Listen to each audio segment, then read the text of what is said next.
Palmas Reales, Iglesia Bíblica Bautista, perfeccionando tu vida con la palabra de Dios.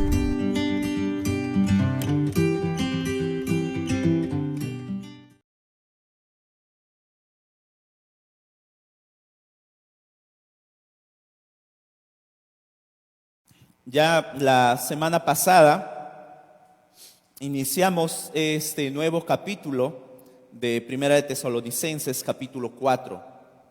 Pablo ahora empieza dando algunas instrucciones a la iglesia de Tesalónica, y quiere que esta iglesia tenga muy en cuenta, como vimos la semana pasada, la santidad.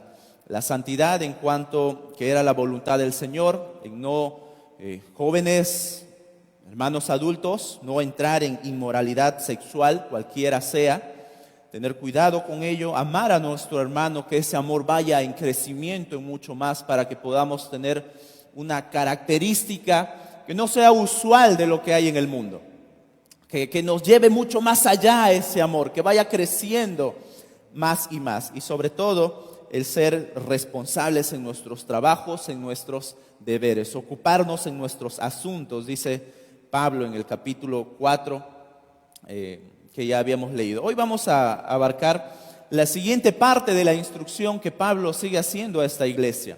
La siguiente parte que cubre del verso 13 al verso 18.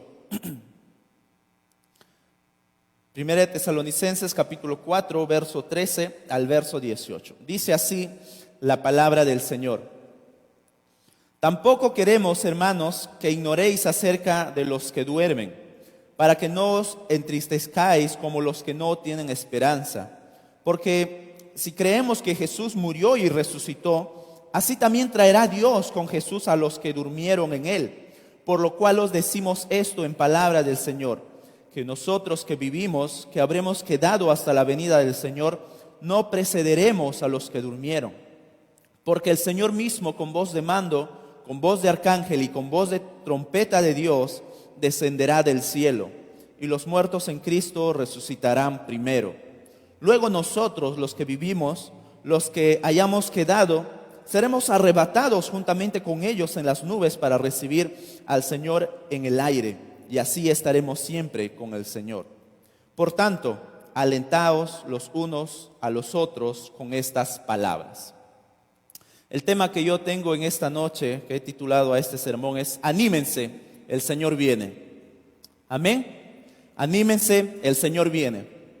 Normalmente, cuando hablamos sobre la doctrina de la venida de Cristo, esto da mucho miedo a las personas, porque se ha escuchado muchas veces que van a suceder cosas, ciertamente van a suceder, pero la iglesia no va a estar pasando todas esas cosas desastrosas o desagradables que pudieran estar habiendo. La iglesia no va a estar acá. Pablo desde ahora ya nos está diciendo, alentaos los unos a los otros con estas palabras. No tengas miedo, alentaos, anímense, tengan seguridad de todo lo que está pasando en este tiempo, les dice Pablo prácticamente. En el siglo XIII después de Cristo, la Iglesia Católica Romana hacía oficial su creencia en el purgatorio. Ya lo venía practicando o enseñando muchos siglos atrás, pero en el siglo XIII hace oficial su creencia en el purgatorio. ¿Qué es el purgatorio? Se preguntará usted si es que no ha escuchado alguna vez sobre esto. El purgatorio es una sala de espera destinada a los pecadores corrientes y ordinarios que no pueden irse directamente al paraíso, pero que tampoco merecen el infierno.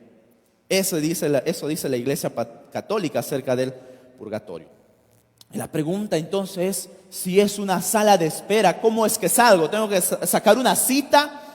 ¿Tengo que estar practicando algo? ¿Qué es lo que debo de hacer? Bueno, la Iglesia Católica en su Catecismo número 1032 dice lo siguiente. Desde los primeros tiempos, la Iglesia ha honrado las memorias de los difuntos y ha ofrecido sufragios a su favor. La Iglesia también recomienda las limosnas, las indulgencias y las obras de penitencia en favor de los difuntos. Así que ahí tiene usted la forma en cómo puede salir del purgatorio. Es una broma por si acaso. Sí. Nosotros no creemos en el purgatorio. Nosotros no creemos tal enseñanza. ¿Por qué? Porque la Biblia sencillamente no lo enseña. En la palabra de Dios solamente vemos dos lugares: cielo e infierno, condenación y vida eterna. No hay un lugar de espera, no hay un lugar de antesala en donde estamos purgando nuestros pecados. Así no hayan sido tan males, tan fatales, tan peligrosos. No. Cualquier mínimo pecado que hayamos cometido, ya de hecho pecamos porque somos pecadores. El pecado que hagas no te hace pecador. Tú pecas porque ya eres pecador. Naciste con esa naturaleza pecaminosa de nuestro padre Abraham, como Pablo lo desarrolla en el capítulo 7 de Romanos. Nacimos ya con ese mal en nuestro corazón que está en nosotros. Y de hecho Pablo viene trabajando eso desde el capítulo 3, en donde no hay justo ni aún siquiera uno. Y la gran pregunta que surge en todas las personas es: ¿qué hay después de la muerte? ¿Qué hay después de la muerte? ¿A dónde voy a ir después de la muerte? ¿Qué será de mí cuando me muera? ¿Qué será de mi familiar que haya fallecido? ¿En dónde está? ¿Solamente en el cementerio? ¿O hay algo más en donde él se encuentra?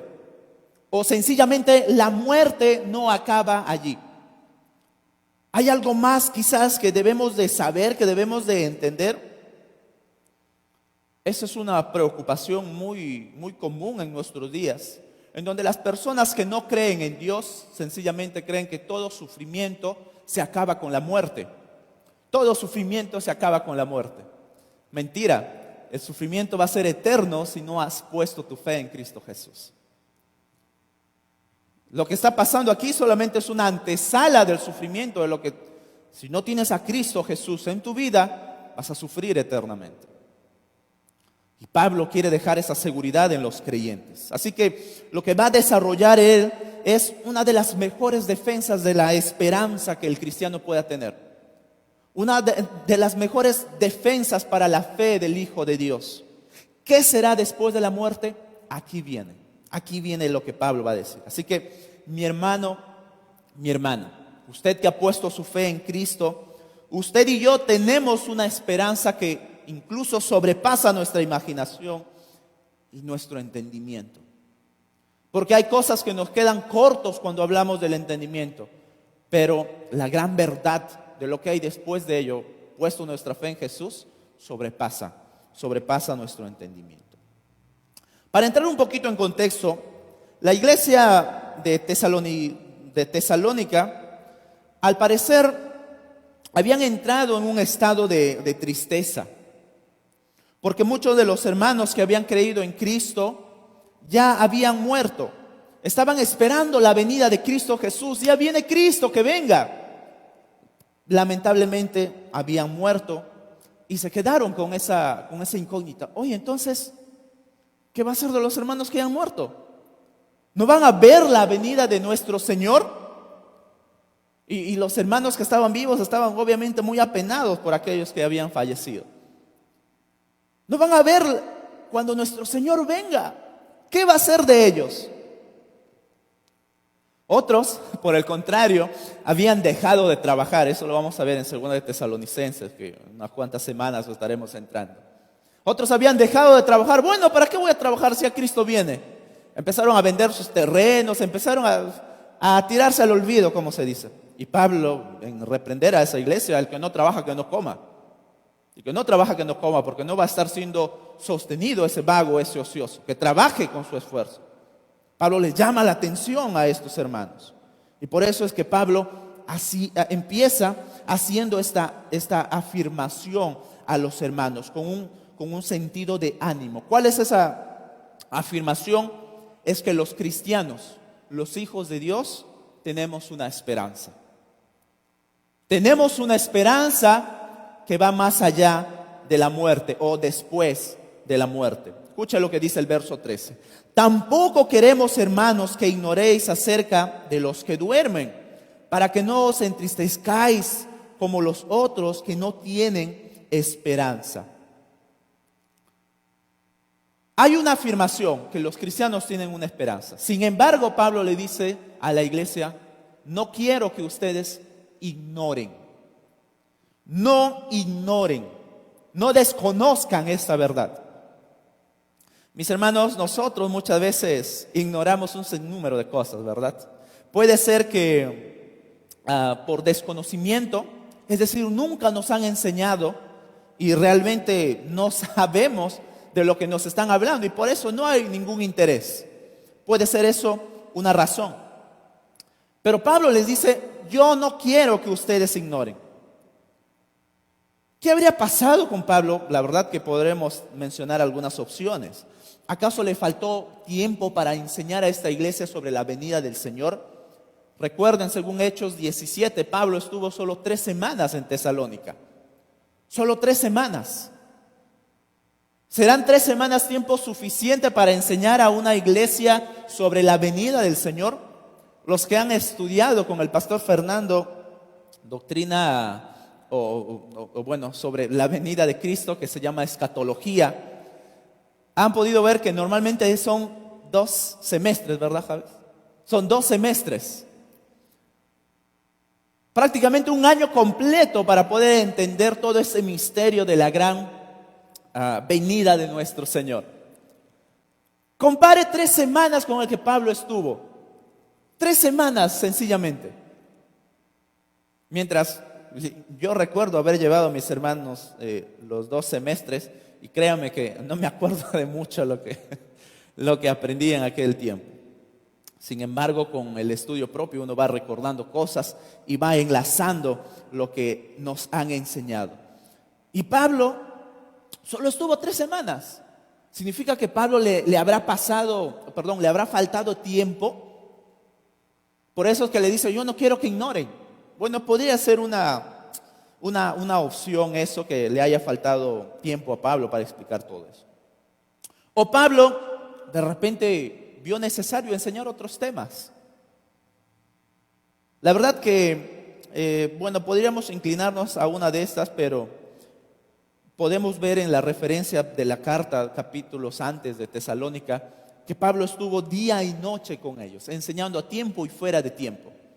Si recuerdan, el tiempo que Pablo daba no solamente era al trabajo, sino también a la enseñanza.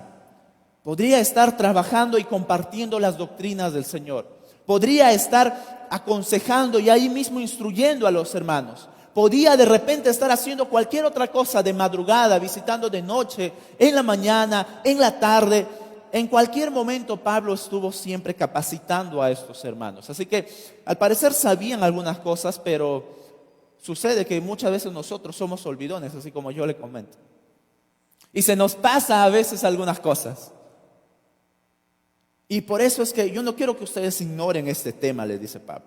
¿Y qué es lo que ignoraban? ¿Qué es lo que no entendían o lo que no conocían estos hermanos en Cristo? Es que esta es la verdad. Los muertos duermen.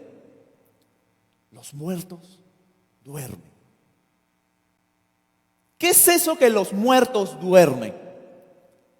¿Qué es eso que los muertos duermen? Que dice Pablo allí mismo en el versículo 13, que ignoréis que acerca de los que duermen, ya no está hablando de personas por si acaso en el sentido que están vivos y están durmiendo. No, Pablo está usando una figura literaria aquí. Pablo está usando una figura literaria para expresar que aquellos que estaban muertos están en un estado de dormir. Ellos están durmiendo. Ahora, esto es consistente con lo que Jesús ya venía enseñando anteriormente cuando estaba en vida acá en la tierra. Escucha lo que dice: y lloraban todos y hacían lamentación por ella, la hija de Jairo. Pero él dijo: no lloréis, no está muerta, sino que duerme. Sino que duerme. La niña literalmente estaba muerta porque los que estaban alrededor se burlaban de Jesús. ¿Qué está loco? Recién llega y dice que está durmiendo. Nosotros ya tenemos buen tiempo acá lamentando con la familia y está muerto. Está muerta esta niña. Pero Jesús le dice: no lloréis. no está muerta, sino que duerme. Sino que duerme. De igual manera, Jesús se expresa con las mismas palabras sobre su amigo Lázaro. Sobre su amigo Lázaro cuando le dice, sal fuera. Su amigo yacía ya enterrado varios días. Y cuando Jesús da la orden de que abran el sepulcro, las personas le dicen, Señor, ya está varios días, ya hiede, ya está apestando. Abran el sepulcro. Y Jesús sencillamente le dice, sal fuera a ese cuerpo. Mis hermanos, Jesús es capaz de decir esas palabras porque para Él la muerte no es nada. Sencillamente para Él la muerte no es nada. Para el creyente o para nuestro Señor, la muerte del creyente es un estado sencillamente de descanso aquí en la tierra. Pero cuando abrimos nuestros ojos vamos a estar en gozo allá, mis hermanos, en el cielo. Y hay varios pasajes que nos muestran esta verdad. Varias expresiones en toda la palabra de Dios que la muerte del creyente no es un estado para lamentar. La muerte del creyente no es lo peor que puede suceder en este mundo. Las porciones en la palabra nos muestran con mucho agrado cuando un creyente parte a nuestro Señor. Mire lo que dice pasaje. Estimada es a los ojos de Jehová. Usted ya sabe, ¿verdad? La muerte de sus hijos. Salmo 116.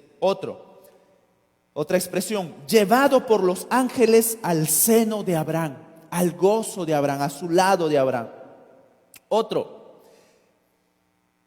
Ese descanso eterno que Jesús le da al ladrón. Estarás conmigo en el paraíso. No en un lugar de tristeza o de condenación, estarás conmigo en el paraíso. En Filipenses encontramos un bendito partir acerca de nuestro Señor. En Filipenses mismo, la muerte es estar con Cristo, estar con nuestro Señor. Otro es en Corintios, estar presentes al Señor, porque no es a un lado de oscuridad a donde vamos a la presencia de nuestro Señor. El mismo Filipenses es ganancia, no es pérdida la muerte. Y como dice también el mismo Filipenses, es muchísimo mejor. Es muchísimo mejor. Pablo mismo lo está diciendo. Es muchísimo mejor estar en el cielo, pero por causa de ustedes débiles tengo que estar acá para instruirles. Yo quisiera ya estar con el Señor, dice Pablo, pero por causa de ustedes estoy acá.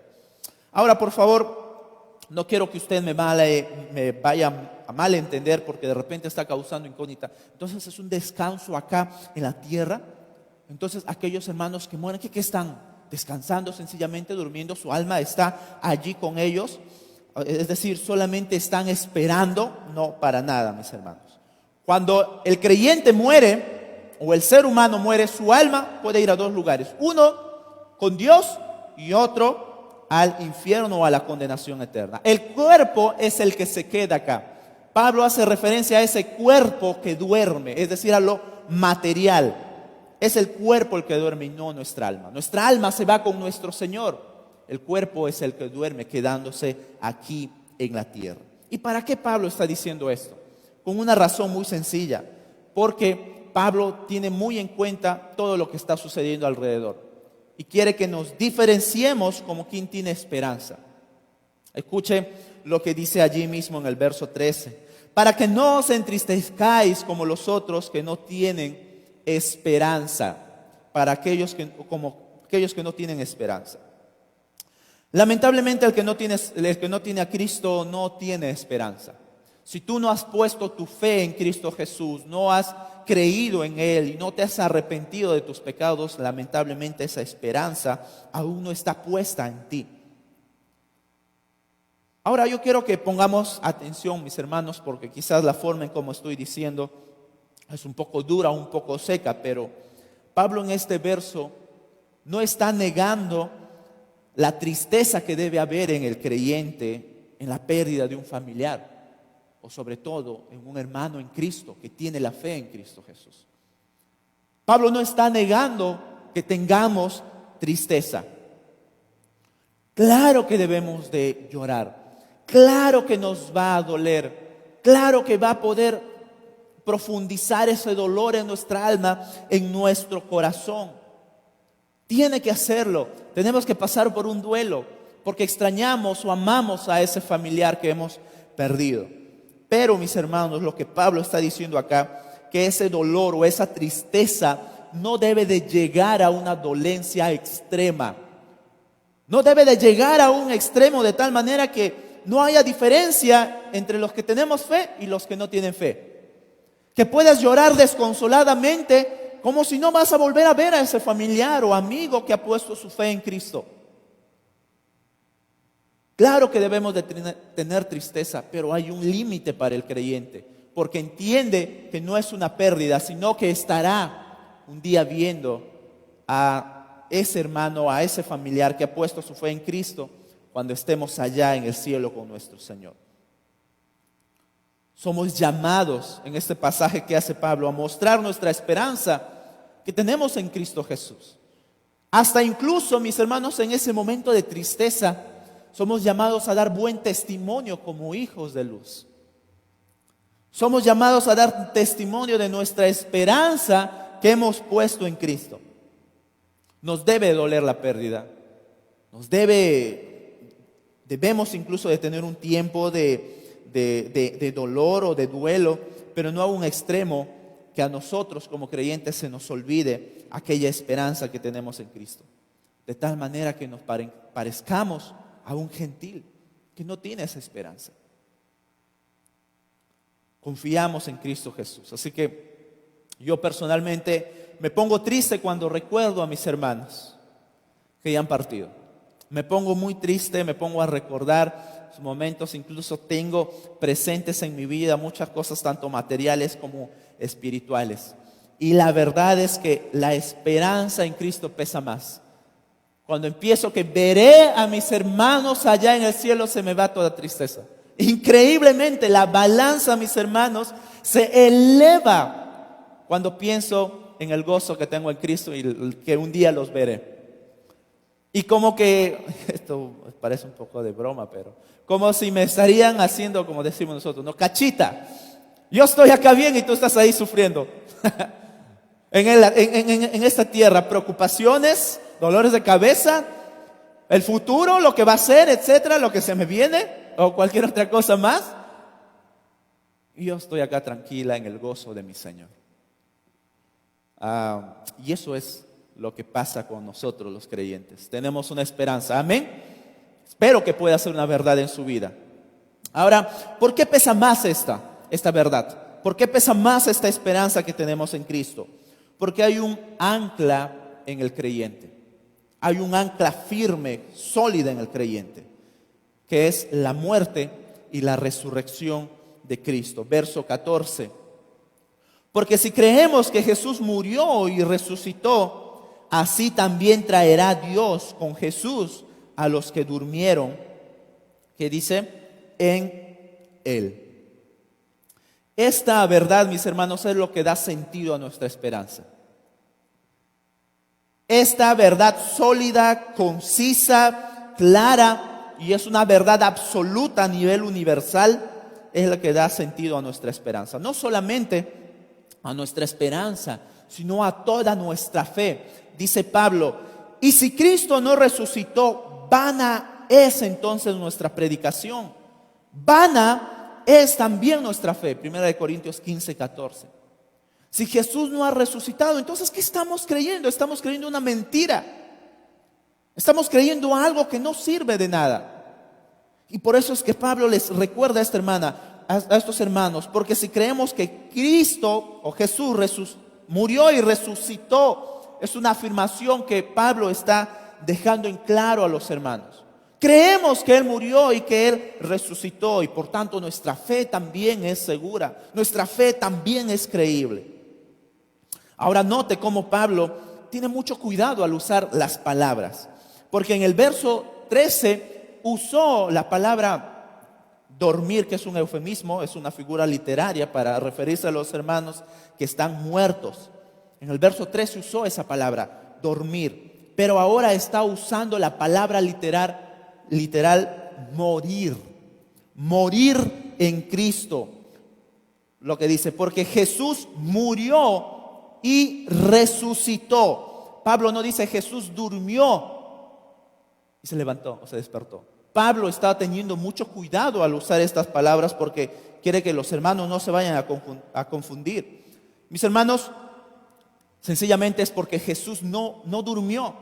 Jesús literalmente murió esperando, no una esperanza, sino que Él era la esperanza. Él hizo la esperanza posible y Él tuvo que morir. Él tuvo que morir, Él para vencer sencillamente la muerte. El único motivo por el cual Jesús murió, mis hermanos, fue para que derrotara la muerte y pueda derrotar a Satanás. ¿Cuál es el resultado de eso para nosotros? Vida eterna. El regalo precioso de nuestro Señor. El creyente en Cristo, su cuerpo sencillamente duerme. Pero Cristo Jesús tuvo que experimentar también la muerte, pero allí Pablo tiene mucho cuidado, porque Él es la esperanza que nosotros deberíamos de tener en Él, o poner en Él. Así que ese resultado de nuestro Señor muriendo por nosotros y resucitando nos da la vida eterna a todos. ¡Qué maravilloso! Porque no simplemente fue un poder para Él, para demostrar su gran fuerza, su gran poderío, su soberanía, que sí lo hizo, sino también para dar a otros la vida y el regalo de la salvación. Mis hermanos, en la actualidad, yo no sé si usted tiene redes sociales, pero cuando usted quizás entra a ver en sus redes sociales, hay mucha publicidad. Una de las publicidades que a veces me sale es: ¿quieres aprender sobre bienes raíces y saber cómo ganar o cómo con $500 tener un futuro estable? Vas a poder comprar un sinnúmero de cosas. Vas a poder dedicarte a ello de por vida. No sé si le ha salido a usted. Y cuando veo los comentarios, no me pongo a pedir información, pero veo los comentarios, dice: hey, yo quiero aprender. Información, por favor, pásame información. Y por allí le envía un sinnúmero de comentarios, cientos y cientos de comentarios. Información, pásame los datos. O también hay publicidad de: gana $1,000 en un día de trabajo. Qué fácil, ¿verdad? Gana $1,000 en un día de trabajo. Ya se imagina los comentarios. Información, por favor, información. Cientos de comentarios. Así de fácil, sencillamente se quiere obtener algo. Pero, obviamente, si usted es muy sensato, entenderá que las cosas no son tan sencillas así como lo ofrecen o lo parecen. Pero yo les quiero ofrecer algo. Les quiero hacer lo siguiente, y esto es comprobado. ¿Quieres saber cómo tener vida eterna? Donde no te va a costar nada de dinero. De hecho, es la mejor inversión comprobada que puedas hacer con tu vida. No hay otra que se parezca a esta oferta. No hay otra que se parezca a esta publicidad. Es la única en tu vida. De hecho, no existe en todo alrededor del mundo otra mejor inversión que pueda darte lo que te estoy ofreciendo, la vida eterna. Te pregunto, ¿lo quieres? ¿Lo quieres? Es la mejor inversión comprobada en todo el mundo, en todo el planeta, en todo el universo. Y sabes que no te cuesta nada, sencillamente creer. Mi amigo o mi amiga que tú nos visitas en esta noche, solo en Cristo puedes encontrar la fuente de la vida eterna. Solo en Cristo Jesús puedes encontrar la fuente de la vida eterna. No tienes que perseguir el cáliz, ¿no?, de Jack Sparrow ni nada de eso. Solo Cristo. No tienes que hacer esfuerzos, travesías ni nada de eso. Solo en Cristo Jesús. Él es nuestra esperanza, y ya que Él resucitó y venció a la muerte y está allí a la diestra de Dios, de nuestro Padre, cuando venga traerá consigo a las almas que se encuentren con Él.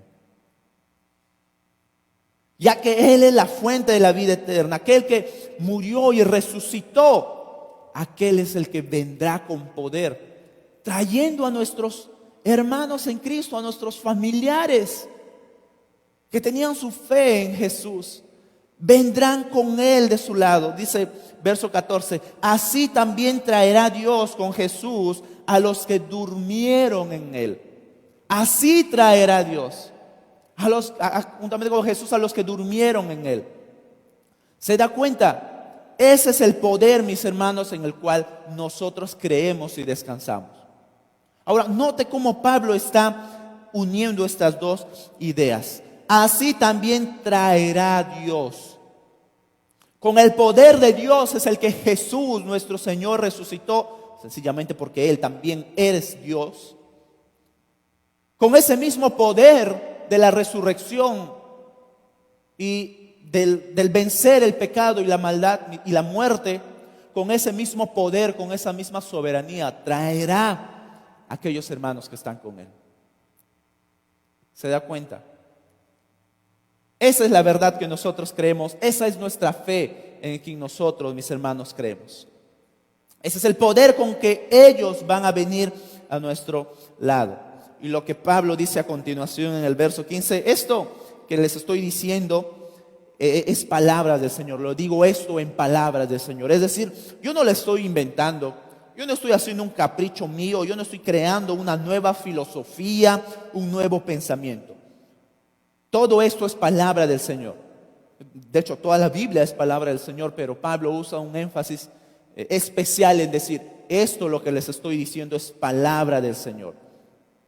Lo que les estoy diciendo es claro y es lo que ustedes tienen que creer. Así que lo que hace es una aclaración a la iglesia para despejar sencillamente sus dudas, mis hermanos. Porque había hermanos que estaban esperando la venida del Señor y no querían perderse su llegada. Lamentablemente murieron.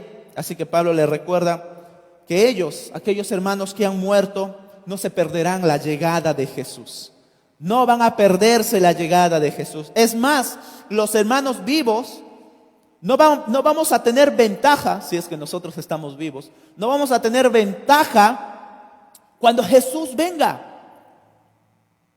Es más, ellos, dice, resucitarán primero, su cuerpo resucitará primero, su alma se unirá con ese cuerpo y serán transformados en un cuerpo glorioso, un cuerpo hermoso que no tengo explicación cómo será porque nadie ha visto eso, todo será en el futuro, pero será glorioso, magnífico, un cuerpo restaurado, transformado por Dios. Él os va a hacer eso, nuestro Señor. Lea conmigo, por favor, versículo 15. Por lo cual os decimos esto en palabra del Señor, que nosotros que vivimos, que habremos quedado hasta la venida del Señor, no precederemos a los que durmieron. No vamos a ser primeros. Ellos más bien van a estar a la vanguardia de lo que va a pasar. Su cuerpo va a experimentar primero la transformación. Recuerden eso, hermanos, les dice Pablo. Yo les digo esto, es palabra del Señor, no les estoy mintiendo. Esos hermanos que murieron, que trajo dolor a nuestro corazón, más bien serán los primeros en experimentar la transformación. Y nosotros seremos segundos. Y créame que en esta vida hay muchas personas que valoran mucho la vida, le tienen miedo a la muerte. Le tienen miedo a la muerte. ¿Qué va a ser de mi hijo? ¿Qué va a ser de mi hija? ¿Qué va a ser de mi herencia? ¿Qué va a ser de mis posesiones? ¿Qué va a ser de fulano, de fulano? ¿Qué va a ser de mi mamá? ¿O de esto o de esto?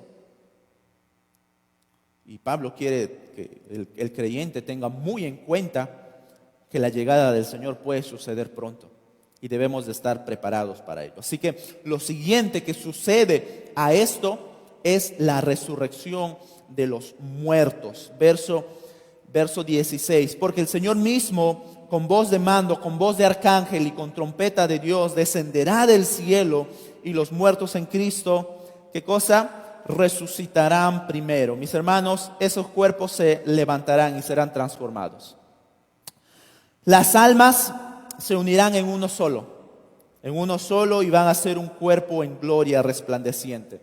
único que nosotros aún todavía no experimentaremos. Así que nosotros vamos a simplemente ser llevados con Él a nuestro Señor. Y Pablo allí mismo sucede un evento. Los hermanos son transformados en gloria. Lo siguiente, el arrebatamiento de ambos. Es decir, los muertos y Cristo y aquellos que aún están vivos. ¿Se van a dónde? Al cielo juntos. Seremos levantados con nuestro Señor. Verso 17, luego nosotros, los que vivimos, los que hayamos quedado, seremos arrebatados juntamente con ellos en las nubes para recibir al Señor en el aire. Y así estaremos siempre con el Señor. Este verso, mis queridos hermanos, es, creo yo, el verso más consolador que puede existir. Creo que me he pasado. Ese verso es el verso más consolador que puede existir para el creyente. El que nosotros un día estaremos con nuestro Señor allá en el cielo. No sin antes de experimentar algunas cosas. Y una vez más, ¿qué es lo que va a suceder antes que estemos con nuestro Señor? Sencillamente 3 cosas, mis hermanos. Sencillamente 3 cosas que van a suceder en la llegada de nuestro Señor. Número 1, el gran anuncio. El gran anuncio. Este anuncio se divide en 3 partes. Como dice en el verso 16. Con voz de mando, con voz de arcángel y con trompeta de Dios. Aquí observamos estos 3 puntos muy importantes porque ¿a qué hace referencia cuando Pablo dice con voz de mando? Con voz de mando. Sencillamente es la voz poderosa de nuestro Señor. Es la voz poderosa en donde estará dando la orden para que todos aquellos que han muerto en Cristo se levanten. Es esa voz de orden que estará dando inicio a todo este proceso en la llegada de nuestro Señor. Así como le dijo a Lázaro, sal fuera. Así como le dijo a esta muchacha, la hija de Jairo, muchacha, levántate. Mis hermanos, de esa manera el Señor va a llegar con voz de mando. Todos escucharán, todos los creyentes escucharán su voz. Con esa voz de mando, porque aquellos pertenecen a su pueblo. Lo siguiente que sucederá es con voz de arcángel. Algunos comentan que será la voz de Miguel porque es la única que se ve en todo el registro de la palabra de Dios. Así que podemos decir, es el único arcángel mencionado aquí con un nombre también en la Biblia. Al parecer, los ejércitos celestiales también estarán participando, estarán dando voces de júbilo, voces de gloria, voces, gritos de victoria por la venida de Cristo Jesús. Lo siguiente es con trompeta de Dios. Las trompetas antiguamente eran usadas para el llamado a la guerra, para la llamada a una reunión o a una gran celebración. Sonaba la trompeta, ¡tu, tu, tu! Y era una trompeta obviamente muy fuerte. Cuando Dios dio la ley a Moisés, cuando dio Dios esa ley, habían sonidas de trompeta. Una trompeta que estremecía toda la montaña. Una voz de trompeta. Y en los tiempos de Romanos las trompetas se usaban para anunciar la llegada de alguien importante. Se anunciaban, eran usadas. Y de esa misma manera podemos decir que esas trompetas estarán anunciando algo importante, que será la llegada. Mis hermanos, todos estos sucesos, como dice en 2 de Corintios, van a suceder en un abrir y cerrar de ojos. No es que va a suceder como 5 minutos cada cosa. Va a suceder al instante. ¿Cómo será? No lo sabemos. Sencillamente la palabra de Dios así lo afirma. Será en un abrir y cerrar de ojos y en un momento estaremos con nuestro Señor, llevados allí, reclamados por Él. Y es por eso que allí sucede que nos estaremos juntando a nuestro amado Señor. Y el resultado de todo esto, mis hermanos, es que usted y yo, una vez más, seamos alentados. No es que usted tenga miedo. Oh, va a sonar una fuerte trompeta. Oh, va a pasar esto, el gran ruido. Creo que fue el año pasado, los relámpagos, los truenos, ¿verdad? Acá en Lima, que sonaron tremendo. Y la gente se asustaba. Viene Cristo, viene el Señor, viene pronto. Y todo eso, y la gente estaba de miedo porque nunca había escuchado eso. Pero con ese sentido y ese énfasis, mis hermanos, Pablo no quiere dejarnos ese miedo. Pablo nos dice, anímense porque el Señor viene pronto. El fin de Pablo es realmente que la iglesia sea fortalecida. Tampoco es para que los creyentes obedezcan por miedo. Tampoco es para que los creyentes obedezcan con miedo. ¿Han visto aquellas personas que dicen, ay, voy a la iglesia porque el Señor, si no me va a maldecir en esta semana de trabajo? Ay, me debo de portar bien porque si no me va a ir mal, el Señor no me va a bendecir. No, mis hermanos. El Señor no te bendice porque hayas hecho algo malo o algo bueno. El Señor sencillamente da su bendición a todos. Da su bendición a sus hijos. Su gracia no depende de lo que hayas hecho. ¿No has escuchado la canción que hemos cantado? Mis faltas son muchas, su gracia es mayor. Mis faltas pueden ser muchas, innumerables, sin embargo, la gracia de nuestro Señor es mucho mayor que todo eso. Y eso es lo que nos consuela a nosotros. Así que el anuncio que Pablo está dando es para que el creyente tenga esperanza, es para que el creyente esté comprendiendo de lo que sucede y a la misma vez se aliente a servir también al Señor. Si ves a un hermano triste por la pérdida de alguien, mi hermano, mi hermana, aliéntale recordando la esperanza que tenemos en Cristo Jesús. Aliéntale, porque tenemos una esperanza en Cristo Jesús. Así que, para ya terminar, mi amigo y amiga que nos visitas en esta noche, ¿qué pasa si hoy tienes que dejar esta vida? ¿Qué pasa? ¿Qué pasaría? ¿Qué crees que pasaría con tu vida? ¿A dónde crees que irías si algo lamentablemente te sucediera hoy? Nadie tiene la vida comprada. Nadie tiene la vida comprada. Déjame decirte que si no recibes este regalo de la vida eterna que tenemos en Cristo Jesús, no habrá ninguna esperanza para ti. Lamentablemente, no habrá ninguna esperanza para ti. No hay ningún purgatorio tampoco para ti. Nadie podrá pagar dinero para que te saquen del purgatorio. Sencillamente estarás en una condenación eterna. En una condenación eterna. No habrá esperanza si no pones tu fe en Cristo Jesús. Ven a Cristo. No te cuesta nada, es gratis. Solo cree en Él como tu Señor y tu Salvador. Arrepiéntete de tus pecados, ven a Él. Es gratis. Y esa es la forma en la cual podrás experimentar una esperanza que sobrepasa todo entendimiento. Una esperanza que en medio del dolor y del sufrimiento y el llanto, tú tendrás una esperanza de que un día estarás con tu Señor. Un día podrás ver a tu hermano, a tu familiar, que al igual que tú has puesto su fe en Jesús, lo podrás ver. Lo podrás ver y estarás viéndolo en su rostro. Qué hermoso, porque cuando seamos llevados con nuestro Señor, podremos ver sus rostros. Nos reconocerá, nos reconoceremos, nos alegraremos. Sencillamente estaremos agradecidos con nuestro Señor, porque llegó la hora de que su iglesia sea llevada ante Él. Un día estaremos con ellos por la fe que tenemos en Cristo Jesús. Un día estaremos con ellos y usted también estará allí. Y quiero que terminemos con este pasaje, primeramente yo leyendo. Nosotros los que vivimos seremos arrebatados juntamente con ellos en las nubes para recibir al Señor en el aire. Y así estaremos siempre con el Señor. Mi hermano, mi hermana, usted y yo vamos a estar con Jesús.